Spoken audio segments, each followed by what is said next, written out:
everyone, and welcome to episode 19 of Sooner Girl Sports Pod. And I am once again going to do this episode a little backwards than what I normally do. I'm going to start this episode with this week's Sooner headlines. There are a few things to mention, but mainly some baseball and softball news. First of all, I want to give a shout out to Jordan Bowers, our women's gymnast, who won the Honda Award, which is the Heisman Trophy of gymnastics. So props to her for that huge win that was just announced this past week. Also, our wrestling squad had 7 academic all Big 12 team members announced this past week, so congrats to them. They were Antonio Lorenzo, Mannix Morgan, Tate Piccolo, Mosia Schwartz, Seth Siago, Ryder Weiss, and Jacob Zimmer. And again, they are academic all Big 12 wrestling team. A side note, in case that confuses you any, our wrestling team is still competing in the Big 12 because there are not a lot of wrestling teams in the SEC. So the ones that do exist are competing in other conferences. So I did not misspeak on that. It is actually the Big 12. Also, on our track and field, I know that's one of those sports that often gets overlooked, and honestly, it's a little confusing with the scoring. I was actually asking my husband about it last night on how the scoring is computed because I was a little confused myself just on how that is calculated. So there are, in the SEC championship this past weekend for our track and field team, and the scoring is done, of course, you know, we have your medals, those top 3 who medal in each event, and then also you have a scorer. So the top 8 in an event will get a score for a designated point range, and then those points are accumulated, and that is how the team medal or place is determined. So I had never even really thought about it. So if you place in the top 8 of your event, then you are a scorer on that event, and you earn points that go toward the team as a whole and how they place in the event. So we had our outdoor championship this weekend for the SEC in Kentucky, and we had 4 Sooners who captured individual conference titles in their respective events on Saturday. And we had Agor Dwal in the triple jump, BJ Green in the triple jump, Olivia Luking in the pole vault, and Ralford Mullings in the discus throw. They earned Oklahoma's first outdoor SEC championships in program history, so congrats to those 4 Sooner athletes. And also our women's team finished 6th place in the meet, and our men's finished in 10th.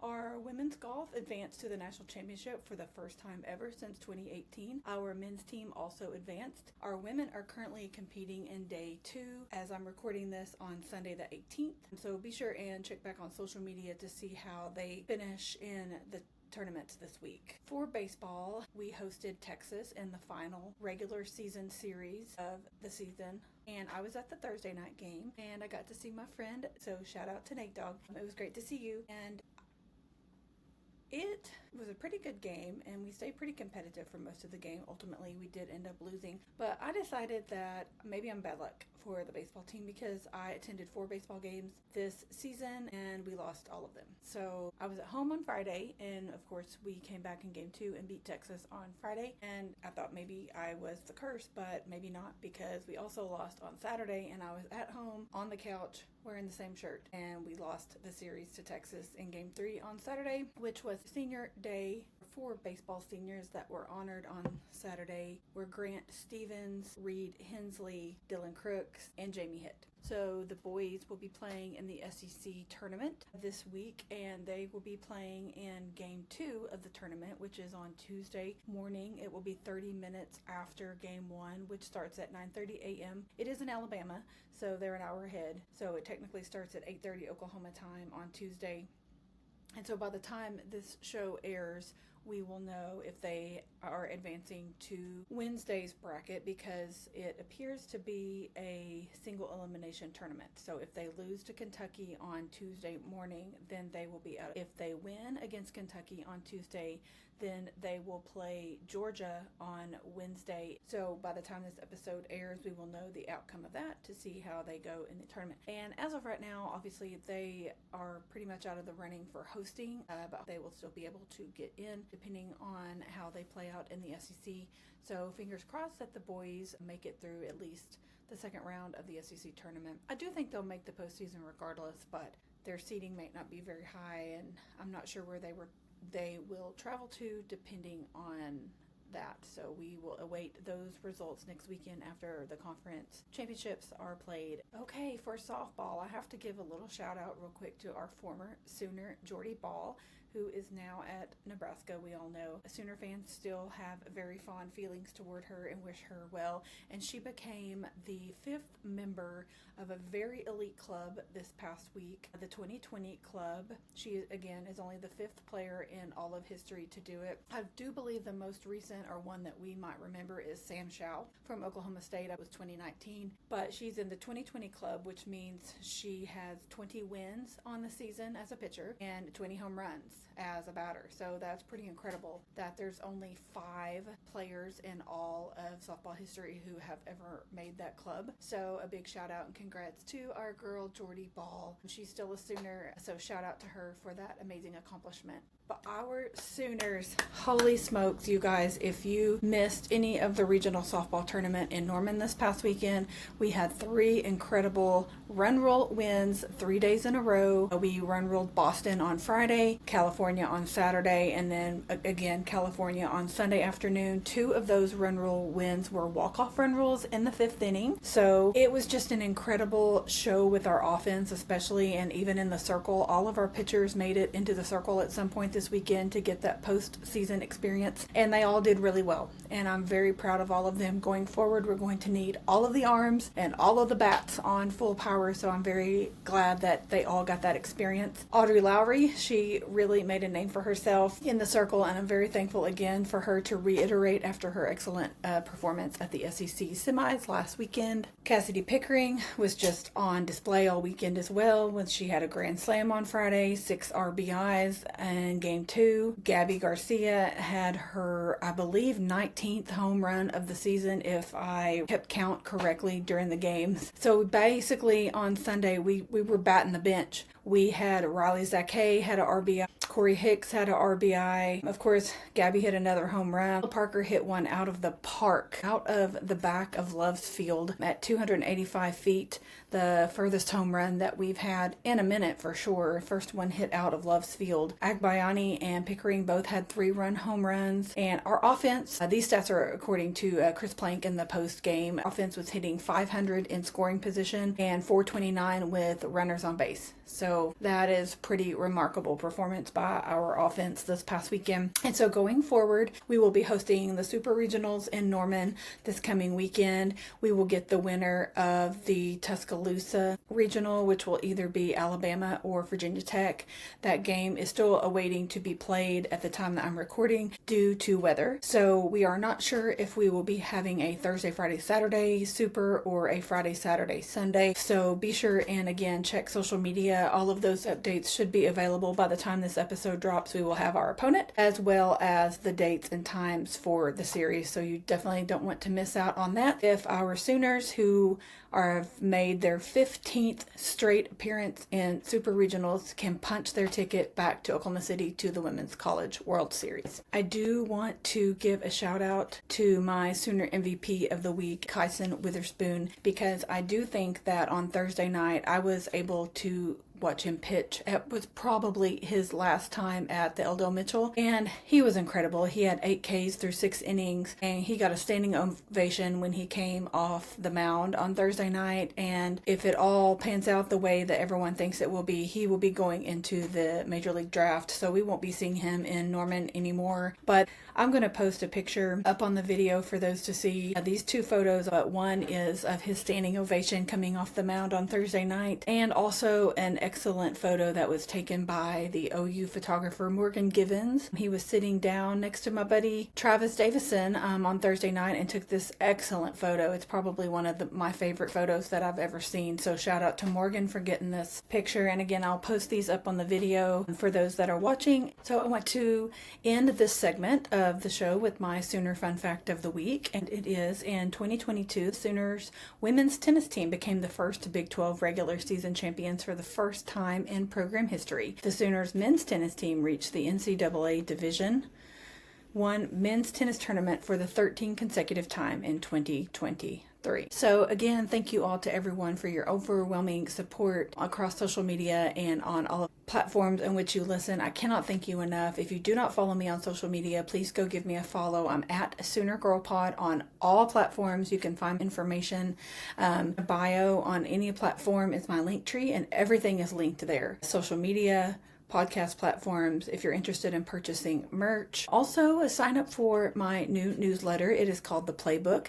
First one going out this week. If you missed it, you can find it on my Substack. It is available there. If you would like to have that delivered to your inbox, you can sign up for free on my Substack to have that delivered to your inbox, along with weekly episodes and other big announcements for free. We do have the Locker Room, my girls community. We have our online huddle coming up this next week, right after Memorial Day. So I will be posting more information about that on social media. If you're interested, girls, in joining that and being a part of it, it's only $5 a month, and there's lots of perks that come along with that. Again, you can find information on that on my link tree and on social media, or please feel free to shoot me a message at any time and I'll be happy to give you all of the information. So thank you all for listening, and I want to introduce you to my guest this week. She is an incredible girl, and I'm so grateful that she took the time to come on with me this week. Cori Mathey. She is the president and founder of the first ever women's ice hockey team at the University of Oklahoma. She is working hard to cultivate an environment in Oklahoma, and she talks to me about how they plan to kick off their first ever season this fall. Is a message for Cori. I have played hockey since I was 4 years old, and I have always thought about playing in college, although I didn't think it was possible in the South. I'm excited to lead this team and showcase our talents in our first season this fall. Her mom is an OSU alumni, but she fell in love with the OU campus when she toured it and knew that she belonged at OU. So Cori, we're so glad to have you as a Sooner. I'm very excited for what she is creating and what she's doing with the women's hockey team, and I encourage you to follow her on social media. That will be linked in the show notes and placed on social media this week as well. But also follow the OU women's hockey team at OU Women's Hockey on Instagram, Facebook, Twitter, so you can keep up to date on when their schedule's coming out. They will be having merch for sale and other fundraising opportunities for you to help the girls. This is a self-funded club sport. It is not a varsity sport, so any support that you want to send their way, I know that Cori would be more than glad to take it. Again, you can message them on social media at OU Women's Hockey, or if you want to send me a message, I will be happy to get you in touch with Cori, and they would be more than glad to visit with you about opportunities on how to support them. So you can find Cori on Twitter and Instagram. Again, I will link her information in the show notes, as well as social media, and Facebook, Instagram, and Twitter for the team at OU Women's Hockey. So I hope you guys enjoy this fantastic interview with sweet Cori Mathey, and I'm looking forward to supporting the hockey team this fall at their first season, and I hope to see you on the ice this fall. So enjoy this interview, and until next week, Boomer Sooner, cheer loud, and I will talk to you next Wednesday where we talk sports. Cori, thank you so much for joining me today. I wanted to go ahead and say your name again. Now tell me the correct way to say your last name, because I don't want to say it wrong. Mathey. Mathey, okay. Oh my gosh. So I'm so excited to hear all of your things, because I just started reaching out to people, and that's how I came across the hockey page. Yes. And then you messaged me back and you said, hey, it's brand new and you're the one that started it. Oh my goodness. So you are from Illinois? Yes, so I'm originally from Oswego, Illinois. My mom went to OSU and I picked OU. She was not happy about that, but it's been wonderful and I love it. That's awesome. Well, my husband graduated from OSU, so we are a house divided. So Yes. I understand that for you. I'm very excited that you picked OU, because I will say I don't know much about hockey at all. But that was another reason why I was excited to talk to you, because I've told a lot of people, we have men's hockey and we've had it for a while, but a lot of people still aren't aware of that even. And I was like, hey, we're going to have women's hockey. This is incredible. And so everyone's excited to hear what you have to say. Yes. So that's how you got to Oklahoma. Down this direction. So obviously you've played hockey your whole life. Yes. What led you to decide to start that at OU? Yeah, so I always knew, before coming to college, I wanted the big atmosphere, the football atmosphere, and it ultimately led me to OU, but I still wanted to experience hockey. Hmm. Growing up with it for so long and not having it these past few years was really challenging. Like, that was my way to kind of release some of my like anger, honestly. It really was. And That makes so sense. my sister, she actually started the hockey team at Alabama this Oh, past year. Yes. So my general manager, Ethan, me and him kind of set out, like, he kind of reached out to me and was like, "Hey, like, I heard that you kind of wanted to start one in the past but couldn't really get it running. Like, I would love to kind of help you." So me and him really have been working on like getting that started, and having my sister kind of in the background, like explaining like how they did fundraisers and stuff, really yes. made me push more. Okay. Oh my goodness. Well, that's incredible that your Yes. sister did that, and now here you are following in her steps, so to speak. So, okay. So, how long have you been at OU? So I am currently a junior. Okay. I'll be a senior next year, so it's our first season next year, so we're really excited. I'm very excited. So, you guys will play in the fall. Is that correct? Yes, yes, that is Okay. our goal. Awesome. Okay. So, how many hockey teams are you guys playing other people in the SEC or just whoever you can find? Because I don't know how prevalent hockey is. Yeah, so there's like D1 teams, D2 teams. We're actually in a division called College Hockey South. Okay. It's made up of about 10 to 15 different teams: Alabama, South Carolina, Tampa, Okay. Tennessee. So kind of, and we actually have more coming in this year, kind of like as like probationary teams, kind of ones that are just getting started. Hmm.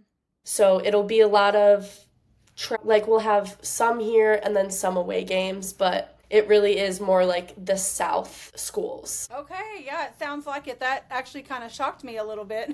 Yeah. How many games are you guys looking at playing, or are you playing an active role, I guess, in the schedule, or Yes, okay, yes. So we are currently trying to schedule. We are trying to have two away like weekends where we have to have at least 10 games to be able okay, to qualify for playoffs. It depends on how well you do, but a hmm 10 game minimum. And then you can't play a team more than three times. So you can play them okay, up to three times. okay, Because it's since there's not as many teams, kind of the aspect of it is a club team, we have to focus on like money wise trying to get the best for our right. thing, but 10 game minimum. Okay, that makes sense. So where do you guys play at home? So we're going to be playing at Blazers Ice Arena in Okay, Moore. I thought so. I thought Yes. that might be where you guys are. Do you know when a schedule may be coming out? It should be coming out in about August. We're Okay, finalizing right now what teams we're going to be playing, okay, finalizing the roster. Since it's a club team, we you have to be a member of OU, like a student here. right. But anyone is able to play. So if they have no experience, they're allowed to play, and we have stuff in the summer set up so that they will be able to kind of learn to skate if they haven't skated, and just really our focus is growing the game in Oklahoma because there's Absolutely. kind of a women's team in Tulsa, but that's really all there has been. Okay, so how many players will you have on the team? So as of right now, we have 10, but Right. that's not including incoming freshmen that are interested in playing. Okay.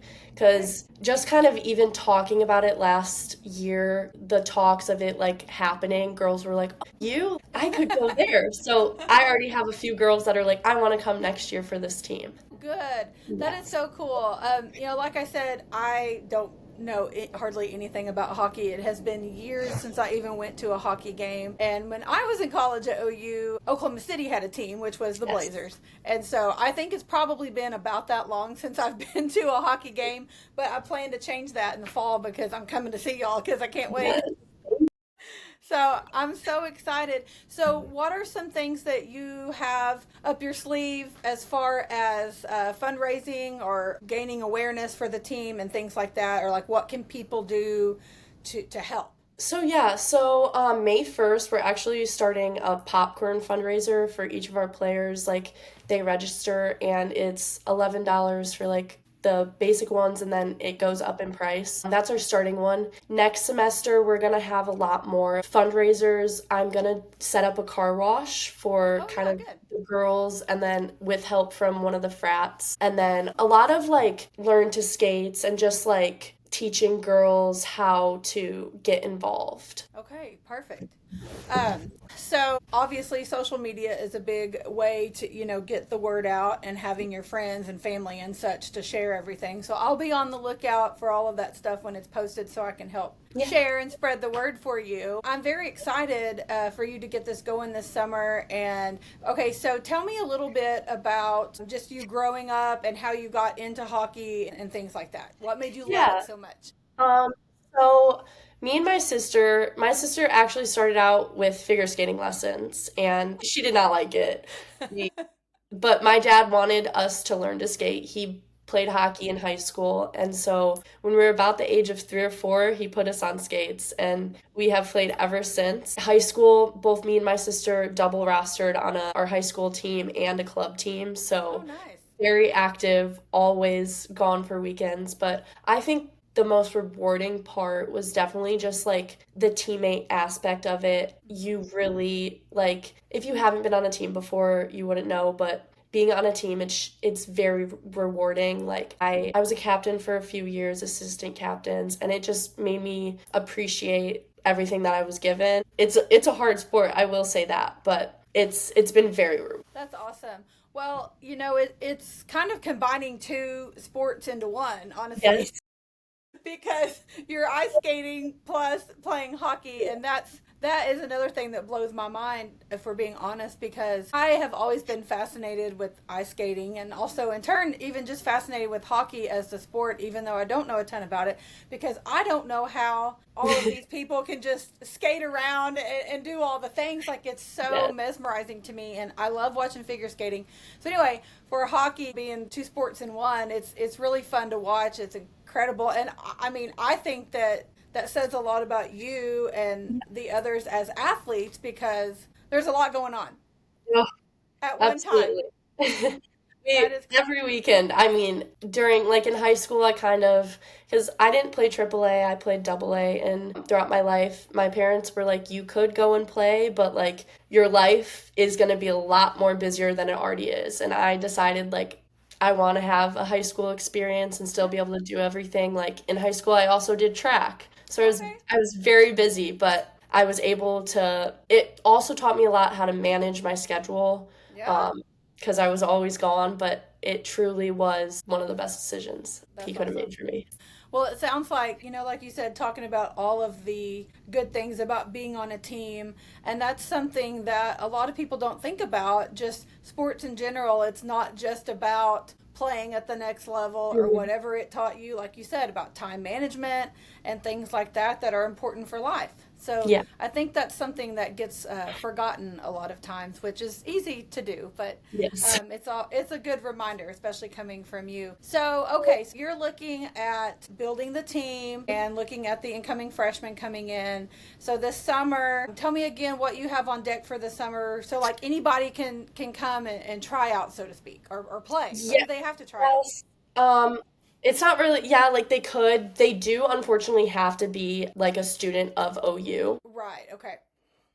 But yeah, we're gonna have like a lot of skates too this summer with the coaches and with me because even though I'm from Chicago, I'm gonna be here this summer and kind of, I already have girls that have been interested in playing, but they're like, I don't really have a lot of experience. So I'm setting up on the weekends, like an hour skate every week to kind of Okay. just work on those skills so that come the season, we are better. Because Alabama, their first season, a lot of the girls were new and they didn't have an amazing season. But the next year, because they had their first season, there were so many more girls that wanted to come in. That's awesome. Well, of course, starting anything from the ground up is Yeah. extremely difficult at times, but rewarding. So, like you said, I think over time, as the exposure gets there and you guys start playing and getting seen, more people will want to not only come play, but also watch. So, that's exciting as Yeah. well. Okay, so I'm excited to see how things go for you as you build this up, because I can't imagine, like you said, just people are going to show up and say, "Hey, I don't have much experience," Yeah. and I hope that they can skate because I just Mhm. think of somebody like me that would show up. I don't even know that I would show up in the first place. But I'm excited for you to have your new crowd coming in and lots of new prospects. So that's Yeah. very exciting. I'm ready for you guys to get started so I can come watch. Yeah, no, and I also am wanting to kind of set up maybe like once a month we can have like skate with the players where people that don't play can come out and kind of hear about our program, and it's like a little fee that you pay. It helps support us, but you're Yeah. also learning more about us and what we're trying to do because we truly, I know there are some like younger girls that play at Blazers on the like the Warriors organization, and just like really getting them excited more about playing and giving them opportunities to maybe if they don't want to go out of state for college, they can do this in the future. Yes. That is a very good point because obviously, when you think hockey, you don't think Oklahoma or Yes. Alabama, or you mentioned Florida, and that one Yes. blew my mind a little bit because I definitely don't think Florida when I think hockey. But I think it's important, like you said, to raise that awareness. And there's so many people. I mean, I'm an Oklahoma girl. Of course, I grew up a Sooner fan, so obviously I always wanted to go to OU, but maybe you just don't want to go far from home. And if they're interested in hockey, this can be another avenue just to kind Yeah. of reel them in a little bit. So, okay, so OSU does not have a hockey, am I correct? Or they No, have men's hockey. they have men's hockey. Okay. I don't know. I've heard talks of maybe them trying to start one. I know Arkansas is. Okay. So there is a lot in the neighboring states that are trying to start one. Like even Texas is trying to Okay. start one too. So Oh, wow. you Texas rivalry, that would be a big one. I will sign up for anything OU Texas and Yes. anything Bedlam for sure. In fact, my husband has never been to a hockey game ever in his life. And We I gotta know change that. we are changing it. He's actually really excited because he said he knows that I will prioritize getting up there to Yes. see you guys. But I did notice that Bedlam hockey for the men took place back in December, I believe it was, and we had something going on that day. Of course, I didn't catch it in time, Yeah. to kind of try to plan around it, but I was sad because by the time I caught it, I was like, I really want to go because it's Bedlam. We Yep. love all the Bedlam things, obviously, and then hockey. And my husband has made several mentions in the last couple of years, especially like, we really need to go to a hockey game. And I'm like, Oh, oh, yeah. we don't really have any attachments to, the Dallas Stars. I did go to a Stars game, but it's literally been It's like not the 20 same. It's Texas. We don't like Texas. Yes, I know. No, we don't. We do not. So to have another team and a new sport, honestly, for the area is incredible, and especially Yeah. women's. Because my shirt, watch me. This is one of my favorite shirts because it really encompasses kind of what I'm trying to do. I've had a few like behind the scenes type people on.